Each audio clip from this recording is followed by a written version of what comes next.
बिस्मिल्लाहिर्रहमानिर्रहीम, अस्सलाम वालेकुम। मैं हूं ईसा नकवी, मेरे साथ मौजूद हैं अदील सरफराज। सुप्रीम कोर्ट को कवर करते हैं, आप अमूमन इनको मेरी वीडियोस में देखते हैं। हुकूमत ने एक जुडिशल कमीशन बनाया, 3 रुकनी जुडिशल कमीशन, जिसकी सरबराही जस्टिस काजी फ़ाइज़ ईसा, जो कि चीफ जस्टिस उमरता बंदयाल के बाद सबसे सीनियर जज हैं सुप्रीम कोर्ट के। इस जुडिशल कमीशन में 2 मज़ीद जज साहिबान हैं, एक इस्लामाबाद हाई कोर्ट और बलूचिस्तान हाई कोर्ट के चीफ जस्टिस। इसको जो टास्क दिया गया है वो टास्क ये है कि 8 मुबैना ऑडियोज़ हैं जो जजेस से रिलेटेड हैं, उनकी फैमिली से रिलेटेड हैं, या फिर जो लीगल मैटर्स हैं, अदालती मामलात हैं, और उसके हवाले से दावा यह है कि ये इमरान खान साहब की सहूलतकारी हो रही है कि इसकी तहकीकात करनी है इस कमीशन ने। तो ये जो जुडिशल कमीशन है, इसकी पहली समाअत हुई, लगभग 38 मिनट की समाअत थी। अदील सरफराज वहाँ पर मौजूद थे। लेकिन मैं आगाज़ में मैं आपको ये बात बता दूँ कि काजी फ़ाइज़ ईसा साहब की ये जो जुडिशल कमीशन की सरबराही है, इसमें एक बहुत बड़ा सवाल है कि क्या इंसाफ का कत्ल होगा काजी की अदालत में, या फिर इंसाफ होगा? क्योंकि बहुत सारे बुनियादी सवालात हैं जिनकी बुनियाद पर आप अभी से कह सकते हैं कि ये मामला नहायत मुतनाज़ा होने जा रहा है। पहले ज़रा क्विकली समराइज़ कर लेते हैं कि सब उसमें क्या हुआ, फिर अदील सरफराज आपसे इस तमाम मामले से जुड़े बहुत अहम सवालात हैं। आज हुआ क्या कमरा अदालत नंबर 7 में? सर, आज सबसे पहले तो अचानक आउट ऑफ सडन ही ये बताया गया कि आज हेयरिंग होने जा रही है। हेयरिंग तो नहीं, इसको आप कह सकते हैं कार्रवाई होगी। जुडिशल कमीशन अपनी आज पहली आप कह सकते हैं बैठक लगाएगा, और आमिर फ़ारूक साहब इस्लामाबाद हाई कोर्ट के चीफ जस्टिस वो भी पहुँचे। गो कि आज पहला दिन था इस्लामाबाद हाई कोर्ट का शारा दस्तूर पर, मगर वो वहाँ पहुँचे और इसकी कार्रवाई शुरू हुई। और आज की जो कार्रवाई थी, इसमें बुनियादी तौर पर ग्राउंड रूल्स सेट हुए हैं। अटॉर्नी जनरल फॉर पाकिस्तान पेश हुए हैं, उनको बताया गया है कि कमीशन को कौन कौन सी चीज़ें ज़रूरत होंगी। ट्रांसक्रिप्ट्स के हवाले से उनको डायरेक्शंस दी गई कि बुध तक हमें तमाम ट्रांसक्रिप्ट्स फ्राहम कर दिए जाएँ, और उसके बाद इसी तरह जो कॉन्सिक्वेंटली नोटिसेज हैं वो सर्व कर दिए जाएँ इन तमाम लोगों को जिनकी ऑडियोज़ हैं मुबैना तौर पर। और फिर कुछ इसमें क्वेश्चंस भी रेज़ किए गए जस्टिस काजी फ़ाइज़ ईसा की जानिब से इन पर्टिकुलर, क्योंकि दीगर 2 जजेस जो हैं वो खामोश ही रहे। आपको पता है काजी फ़ाइज़ ईसा साहब के होते हुए बेंच में दीगर जजेस तो इस तरह नहीं बोलते। आज उन्होंने बुनियादी तौर पर एक तो ये बात कही कि नोटिसेज हम सर्व कर रहे हैं, और मैंने खैर अपनी एक वीडियो में कहा कि आज काजी साहब ने बदला भी लिया, अपना स्कोर सेटल किया वो उसके ऊपर, जैसे जो उनकी खुशदामन कहते हैं सास को, चीफ जस्टिस साहब की जो खुशदामन है, उनकी एक ऑडियो है तारिक रहीम साहब की अहलिया के साथ, और उसमें 2 और मज़ीद जजेस के नाम भी लिए जा रहे हैं, जस्टिस मुनीब अख्तर और जस्टिस इजाज़ुल हसन के। उस ऑडियो को जवाज़ बनाकर अब काजी साहब ये कहते हैं कि 2 एल्डरली वुमेन जो हैं, अब ये एल्डरली वुमेन का जिक्र उन्होंने कम से कम 4 दफ़ा किया है, और उसका उन्होंने जिक्र करते हुए कहा है कि हम उनकी रिस्पेक्ट करते हैं, उनको हम रिस्पेक्टफुल वे में, हम तो ये तक कहते हैं कि वो ख़ुद ना आए, अगर वो चाहें तो हम वहाँ पर जाकर उनका बयान कलम बंद कर सकते हैं, क्योंकि वो उम्र रसीदा ख़वातीन हैं। और फिर उनके साथ बैठे जो थे अफ़गान साहब, नईम अफ़गान बलूचिस्तान वाले, उन्होंने उनको कहा कि आप ये वाज़े कर दें कि हम सुप्रीम कोर्ट लाहौर रजिस्ट्री में बैठकर उनका बयान रिकॉर्ड करेंगे। उसके बाद उन्होंने यहाँ पर यह कहा कि आप नोटिस सर्व करें, और बड़ी ये हल्के फुल्के अंदाज में गुफ्तगू हुई, मगर इसके कॉन्सिक्वेंसेस बड़े वो आप कह सकते हैं कि तल्ख हो सकते हैं।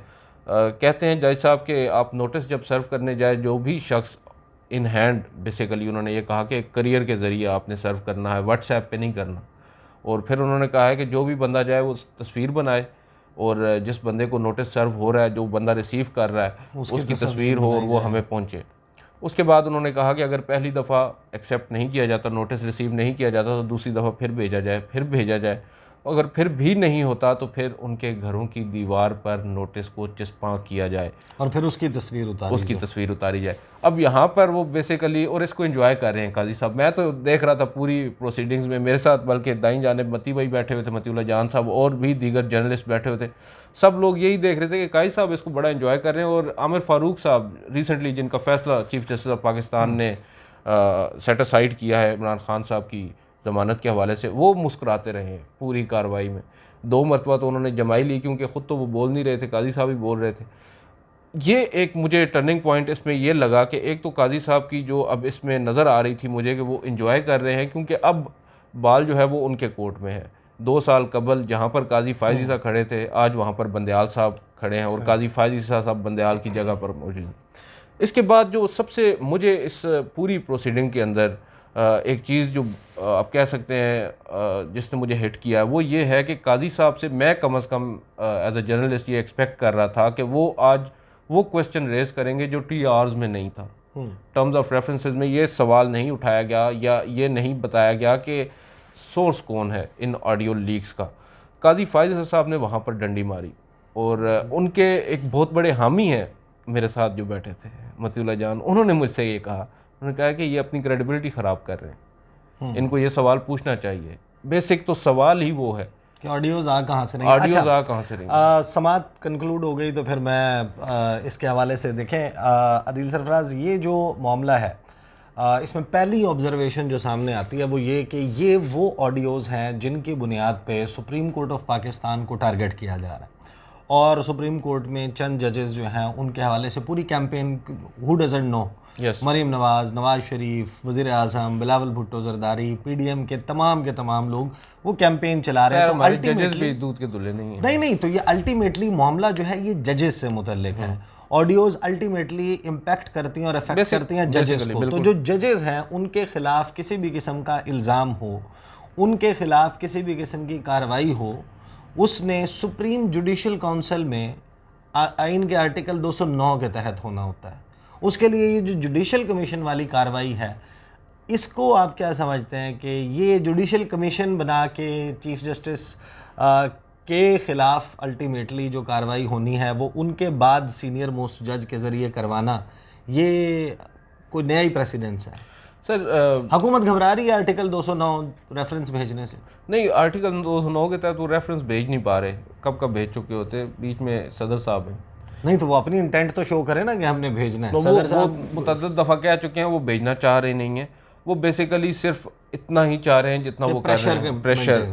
और अब बेसिकली जजेस को मलाइन करने की एक आप कह सकते हैं कोशिश की जा रही है और अब जो उसके लिए ये कमीशन तश्कील दिया गया है। So that brings to me to my next question. अगर ये साफ नज़र आ रहा है कि ये जजेस को या तो दबाव में लाने के लिए, क्योंकि वो 14 मई के इंतखाबात की डेडलाइन पास होने के बाद, रिव्यू सुनने के बाद कोई सख्त फैसला दे सकते हैं या देने जा रहे हैं, तो इस सूरत में मलाइन करने का कोई भी एफर्ट है उसमें काजी फाइज़ ईसा या बलूचिस्तान और इस्लामाबाद हाई कोर्ट के जो चीफ जस्टिस हैं उनके पास ये ऑप्शन नहीं था कि वो कहते हैं कि रिक्यूज़ कर देते, वो कहते हैं हमने नहीं, जुडिशल कमीशन हमने इस कार्रवाई में नहीं बैठना, हमें मुनासिब नहीं, जेब नहीं देता कि हम इस किस्म की कार्रवाई का हिस्सा बने, जिसका अल्टीमेट ऑब्जेक्टिव जो है वो बज़ाहिर ये नज़र आता है कि इसका मकसद ये है कि आपने जजेस को दबाव में लाना। दीगर 2 जजेस के बारे में तो मैं नहीं कह सकता, मगर काजी साहब के बारे में ये तासुर ज़रूर था कि शायद वो रिक्यूज़ कर जाएं, और अगर रिक्यूज़ नहीं भी करेंगे तो कम से कम जो टर्म्स ऑफ रेफरेंसेस हैं उनमें तरमीम ज़रूर करवाएंगे गवर्नमेंट से, मुझे कम से कम ये लग रहा था। फिर मेरी कुछ रिटायर्ड जजेस से बात, वैसे आपके जितने भी अंदाजे हैं काजी फाइज़ ईसा साहब के हवाले से वो एक के बाद एक जो है वो गलत सर देखें ना, वो हज़ारों ख्वाहिशें ऐसी कि यार ख्वाहिश पे दम निकले। अब हम लोग चाहते हैं काजी साहब वो करें जिसकी वो बात हमेशा करते हैं, जो असल बात है, असल बात वो हमेशा करते हैं। और वो देखिए खुद विक्टिम रहे हैं आप, 2 साल पहले तक आपकी फैमिली की जासूसी होती रही और यही इदारे करते रहे जो आज मौजूदा जजेस के कर रहे हैं। आपकी भी रिकॉर्डिंग्स हुई, आपको भी मुख्तलिफ हीले बहानों से जो है वो ब्लैकमेल किया गया, सब कुछ किया गया और आपने उसके ख़िलाफ़ आवाज़ खड़ी की, हम भी आपके साथ खड़े हो गए। अब जाकर जब आपका वो रेफरेंस उस वक्त क्वाश हो गया, आपकी भी कोशिशें हैं, वकलात की तंजीमें आपके साथ खड़ी हो गई, सिविल सोसाइटी आपके साथ खड़ी हो गई, आपकी जान बख्शी हो गई। अब आकर जब आपके मुखालिफ कैंप के जजेस साहिबान की ऑडियो लीक्स आ रही हैं, आपको एक चांस मिलता है कि यार इस मामले को once and for all settle करें कि ये ऑडियो लीक्स का सोर्स कौन है। और हम लोग आपको याद है मेरी और आपकी कई दफ़ा गुफ्तगू हुई है कि यार अगर इस ऑडियो लीक्स के ऊपर एक कमीशन बन जाए ना काजी साहब की सरबराही में, तो हमें यकीन है कि कम से कम वो तो इसके ऊपर बात करेंगे। और अब नहीं, मैंने 2 बातें की थी, मैंने कहा था कि या तो फिर ये मामला सेटल हो जाएगा वंस एंड फॉर ऑल, या फिर ये सेटल हो जाएगा कि काजी फाइज़ ईसा जो वाइब्स देते हैं रूल ऑफ लॉ की, आइनो कानून की, इंसाफ की, अलम बरदारी, आप काजी साहब को लेकर बड़े दूर अंदेश जो वो करते हैं, तो मैंने कहा ये मामला सेटल हो जाएगा, हमें कम से कम श्योरिटी हो जाएगी कि कौन कहाँ खड़ा है। यानी कि ये जो है ना कि जिस तरह अब आपको जो कुछ पाकिस्तान में हो रहा है, इंसानी हकूक़ की खिलाफ वर्जी जितनी इस वक्त हो रही है, ये अनप्रेसिडेंटेड है। काजी साहब के पेन की स्याही खुश्क हो गई है। वो खतूत लिखा करते थे, हम इंतज़ार कर रहे हैं कि कोई ख़त नहीं, अभी इसके ऊपर भी कोई ख़त सामने आ जाए। ये जो रिसेंट इंसिडेंट्स हैं इनके ऊपर कोई ख़त सामने आ जाए। बहरहाल, now that brings me to my next question. वो मामला ये है कि काजी फ़ाइज़ ईसा, ये जो अमूमन प्रेसिडेंट्स हो, जो तरीक़ाकार होता है वो ये होता है कि एक शख्स है जो बेनिफिशरी हो सकता है, वो मुकदमा नहीं सुनता। जब आपका अपना इंटरेस्ट आ जाए, कोई भी पार्टी है वो उसका हो सकता है। काजी फ़ाइज़ ईसा सेकंड मोस्ट सीनियर जज हैं, सीनियर प्यूने जज हैं after chief justice Umar Ata Bandial. इस जुडिशल कमीशन में कोई कार्रवाई होती है, उस कार्रवाई की बुनियाद पे प्रेशर बिल्ड होता है चीफ जस्टिस पे कि वो उनको रिज़ाइन करना पड़ जाए। कुछ ऐसी चीज़ें सामने आती हैं, वो जैसे भी आती हैं, लेकिन आती हैं और उनको रिज़ाइन करना पड़ जाता है। या फिर कोई ऐसी चीज़ें फाइंडिंग लेके आता है ये कमीशन, या बना लेता है या घड़ लेता है, या असल में होती हैं, लेकिन उसकी बुनियाद पे कोई solid reference supreme judicial council में चीफ जस्टिस के ख़िलाफ़ भेजा जा सके और चीफ जस्टिस को अपनी मुद्दत मुलाजमत पूरी होने से पहले या मुस्ताफ़ी होके या दूसरे तरीके से स्टेप डाउन करना पड़ जाए, तो इसमें बेनिफिशरी जो है वो सेकंड मोस्ट सीनियर जज होता है, यानी उसने बनना है ना चीफ जस्टिस, तो उनका एक अपना इंटरेस्ट तो आ गया। दूसरा, एक पार्टी इस्लामाबाद हाई कोर्ट के चीफ जस्टिस हैं, जिस तरीके से उन्होंने इमरान खान साहब की गिरफ़्तारी को कानूनी करार दिया और उससे अगले ही दिन, यानी कि वो कहते हैं कफन भी मैला नहीं हुआ था। कानूनी नहीं करार दिया था उन्होंने, गैर कानूनी करार देते हुए उसके खिलाफ कोई बात नहीं की थी। तो कहा था चले अब जो हो गया सो हो गया। नहीं, जो हो गया सो हो गया से मुराद उनका फैसला मुख्तलिफ था और उसको अनडू किया, और यानी उस फैसले का कफन मैला नहीं हुआ था कि उसको कब्र से निकाल के दोबारा से उसको डिफरेंट कर दिया गया चीफ जस्टिस की तरफ से। तो उनका एक अपना पर्सनल जाहिर है कि वो होगा, किसी भी जज के एक दिए हुए फैसले को इतनी जल्दी अनडू कर दिया जाए, ऐसी भी मिसाल कोई नहीं है। तो फिर अब ये दो जज साहिबान हैं, इनका इस कमीशन में बैठना, how do you see that? Sir, जहाँ तक कमीशन में बैठने की बात है, मैं नहीं समझता कि इसमें कोई मुज़ायका है उन दो जजेस का बैठना। बेशक आपकी बात ठीक है कि काजी फ़ाइज़ ईसा साहब बेनिफिशरी हो सकते हैं, मगर अब किसी भी ऐसी फ्यूचर कार्रवाई का किसी और जज के खिलाफ अब तातीलात शुरू हो चुकी हैं ना, अब इसके बाद वैसे भी इन्होंने छुट्टियों पे ही जाना है। ऐड कर लें क्योंकि मामला सिर्फ एक चीफ जस्टिस का नहीं है ना। यहाँ पर अब सिचुएशन ये है कि जो काजी फ़ाइज़ ईसा साहब हैं उनकी माइनॉरिटी है, अब तो ग्रुप बन गए हैं ना, दो धड़े हैं, और उमर अता बंदयाल साहब की जो है वो मेजॉरिटी है। तो अगर ये मामला आगे चलता है तो फिर एक जज का सर तो नहीं लेके जाएगा ये, जिस तरीके से इस पे कुछ नहीं होगा। मकसद है। मैं तो ये समझता हूँ सुप्रीम जुडिशल काउंसिल की जो आप बात कर रहे हैं, अगर वहाँ पर आए भी तो सुप्रीम जुडिशल काउंसिल का इजलास किसने बुलाना है? चीफ जस्टिस ने।